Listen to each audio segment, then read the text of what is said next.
शाळा, कॉलेज किंवा coaching class म्हटला की आपल्या डोळ्यासमोर येतो तो लहान मुलांचा निष्पापपणा, त्यांची मस्ती, त्यांच्यातलं कुतूहल, नवीन काहीतरी करण्याची इच्छा आणि अर्थातच अभ्यास, चांगला माणूस घडण्यासाठी आणि पुढचं आयुष्य सुखात आणि ऐशोआरामात जावं यासाठी माणूस आपल्या मुलामुलींना उत्कृष्ट शिक्षण देण्याचा प्रयत्न करतो। पण याच कॉलेज किंवा कोचिंग क्लासमध्ये हत्या होत असेल तर समाज म्हणून आपण अधिकाधिक अपयशी ठरत चाललोय का, याचा विचार करण्याची मात्र नितांत गरज आहे। पिंपरी चिंचवडमध्ये हा धक्कादायक प्रकार घडलेला आहे। क्लासमध्ये एका विद्यार्थ्याची निर्घृण हत्या करण्यात आलेली आहे। गळा चिरून ही निर्घृण हत्या केली गेली। त्यामुळे हे अनेक सवाल या निमित्तानं उपस्थित होत आहेत। त्यामुळे मुलांची मानसिकता का बदलत आहे, मुलं ही इतकी क्रूर का वागतायत, असे अनेक सवाल या निमित्तानं उपस्थित होत आहेत। शिक्षक, शिक्षण, विद्यार्थी आणि समाज म्हणून आपली काही जबाबदारी बदलण्याची गरज आहे का, असेही सवाल उपस्थित होत आहेत।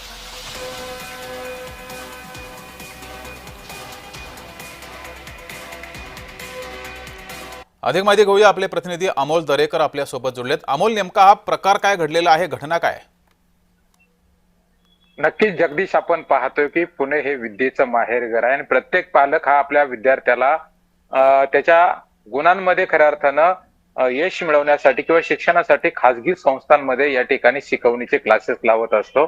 आणि असाच प्रकार खरं तर पुणे जिल्ह्याच्या खेड तालुका येथील राजगुरुनगर येथील संस्कार क्लासेसमध्ये घडल्याची पाहायला मिळालेली आहे। एकूणच मुलांची जी मानसिकता आहे ती जुन्या भांडणातून हा वाद झाला असावा असा अंदाज या ठिकाणी व्यक्त केला जात होता। आपण या बातमीचा मागोवा घेत होतो त्यावेळेस असं समजलं की दोन क्लास मधल्या मुलांचं खरं तर 10वी शिकणाऱ्या मुलांचा वाद झाला होता आणि त्यामध्ये मारहाण झाली होती। तोच राग मनात धरून कुठेतरी या ठिकाणी या मुलांनी गणिताच्या ज्या तासिका सुरू असताना या ठिकाणी पाठीमागे येऊन त्या मुलाचा गळा चिरल्याची घटना घडली आणि तिथून तो आरोपी पसार झाला होता। आणि संबंधित जो गंभीररित्या जखमी झालेला विद्यार्थी जो आहे त्याला उपचारासाठी खाजगी रुग्णालयात दाखल ठीक आहे करण्यात अमोल, आलं। घटना समजलेली आहे। तुम्ही असेच जोडलेले राहा। आपल्यासोबत मानसोपचार तज्ज्ञ डॉक्टर सायली पाध्ये सुद्धा जोडलेले आहेत। सायलीजी, आपलं जय महाराष्ट्रामध्ये स्वागत। 10वी 12वीची मुलं आपण घटना पाहिलेली आहे। 10वी 12वीची मुलं इतक्या क्रूरतेकडे का वळतायत? काय नेमकी त्यांची मानसिकता अशी होतीये, काय कारण आहे? मानसिकता जवळजवळ अशी म्हणजे खून वगैरे करणारी, जर आपण म्हणायला गेलो तर मुळात अग्रेशन या जनरेशन मध्ये वाढलंय।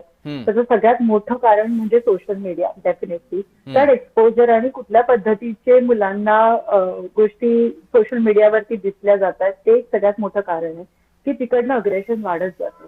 आणि ह्याची जी पायमळ आहे ती खूप लहानपणापासून रुजली जातात ना। ह्याच्यामध्ये फॅमिली बॅकग्राऊंड पण मॅटर करतो की मुलांना कशा पद्धतीचं वातावरण दिलं गेलंय, घरामध्ये त्यांच्याकडे किती लक्ष दिलं जातं। आजकाल आपण बघतो की घरामध्ये एखादा मुलगा असतो की एकच म्हणजे सिंगल चाइल्ड असतात, ज्याच्यामुळे त्यांच्याकडे फारसं लक्ष नाही दिलं जात आणि मुलांना वेळोवेळी संवाद साधण्याचेही सोर्सेस खूप कमी झालेत। मुलं आपल्याशीही संवाद कमी साधतात आणि पहिले मुलांशी पण आपण संवाद तेवढा नाही साधत। पेरेंट्स पण खूप बिझी आहेत, मग ते मुलांना इतर एक खेळणं म्हणून फोन देतात, वेगवेगळे गॅजेट्स देतात। मुलं बिझी होतात आपल्या आयुष्यात आणि मग ते कुठेच संवाद नाही साधत की त्यांना काय वाटतंय, त्यांना कुठे त्रास होतोय, कशामुळे होतोय। तर आय थिंक संवादाची जी कमतरता सध्या समाजामध्ये भासते मुलं आणि पेरेंट्समध्ये, त्याच्यामुळे सुद्धा हे असे अग्रेशनचे कन्सर्न्स वाढत चाललेत असं वाटतं। जी, मात्र सायलीजी, यामध्ये शिक्षकांची आणि पालकांची काही जबाबदारी कमी पडते किंवा पालक आणि शिक्षक त्यांची जबाबदारी पार पाडण्यात कुठेतरी कमी पडतात असं वाटतंय? नक्कीच नक्कीच, कारण पालकांचं जे काही लक्ष आहे ते बऱ्यापैकी मुलांच्या गरजा पूर्ण करण्याकडे असतं आणि त्यांच्या नर्चरिंगकडे नसतं।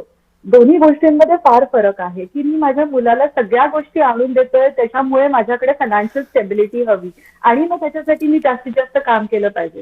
तर आपल्याकडे प्रेम व्यक्त करण्याची आता जी पद्धत आहे ती मटेरियलिस्टिक झाली। मी जेवढ्या वस्तू माझ्या मुलांना देईल तेवढं जास्त माझं प्रेम, तर तेवढे चांगला पेरेंट मी आहे। पूर्वीच्या वेळेला तसं नव्हतं, तेव्हा संवाद असायचे, तेव्हा पेरेंट्स मुलांशी बोलायचे, त्यांच्याकडे एक वेळ असायचा संध्याकाळचा।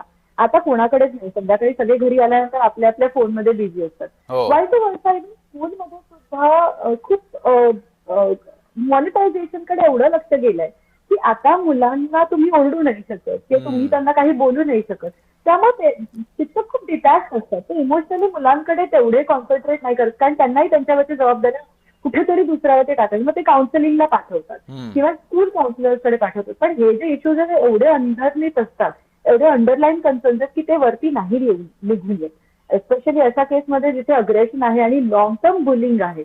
म्हणजे हा मुलगा हे वेल प्लॅन्ड खून जर असेल हा, तर तुम्हाला कळतंय की भांडणं खूप पूर्वीची होती आणि हे सिस्टमॅटिकली त्याने त्याचं अग्रेशन वाढत गेलं आणि त्याने ठरवून हा ऍक्ट केलाय. म्हणजे हा आपण विचार करू शकतो मुलाच्या डोक्यामध्ये हा राग कितीतरी टाइम असतो जे कोणालाच लक्षात नाही. जे मात्र सायलेज, आता यावर उपाय काय काय नेमकं पालकांनी करायला हवं, शिक्षकांनी करायला हवं? शिक्षकांनी सगळ्यात पहिले म्हणजे प्रत्येक मुलाचं ऍटलिस्ट महिन्यातनं एकदा तरी काउन्सिलिंग सेशन होतंय ना त्याच्याकडे लक्ष दिलं पाहिजे. दुसरी गोष्ट म्हणजे जर मुलांमध्ये इव्हन ग्रुपमध्ये सुद्धा जर भांडणं होत आहेत तर ती कशामुळे होतात, काय होतात, तर ह्याच्यासाठी अवेअरनेस क्रिएट केला पाहिजे वर्गातल्या बाकीच्या मुलांमध्ये, की जेणेकरून ऍटलिस्ट ते सांगू शकतील की जर कोणीतरी म्हणजे कसं आयडेंटिफाय करायचं की तुमच्या वर्गातला एखादा मुलगा डिस्टर्ब आहे किंवा रागात आहे किंवा त्याला काहीतरी त्रास होतोय. तो हे जर अर्ली टाइममध्ये आपण आयडेंटिफाय करू शकलो तर आपण त्याच्यावरती काम करणं जास्त सोपं होतं. आणि मग तुम्ही तुमच्या शाळेतल्या काउन्सिलर्सना भेटा किंवा पेरेंट्सना बोलवा. सेम अदर वे जेव्हा पेरेंट्सना असं दिसतंय की मुलं डिटॅच होत आहे, जास्त बोलत नाही, सतत रागात आहे, छोट्या छोट्या गोष्टीवरनं चिडतोय, तर त्याच्याशी तुम्हाला जर संवाद साधता येत नसेल तर संवाद साधणं गरजेचं आहे. वेळेच्या अभावी मी आपल्याला थांबवते. मात्र आपले प्रतिनिधी अमोल दरेकर आणि डॉक्टर सायली पाध्ये आपल्यासोबत जोडल्या होत्या. दोघांचेही धन्यवाद.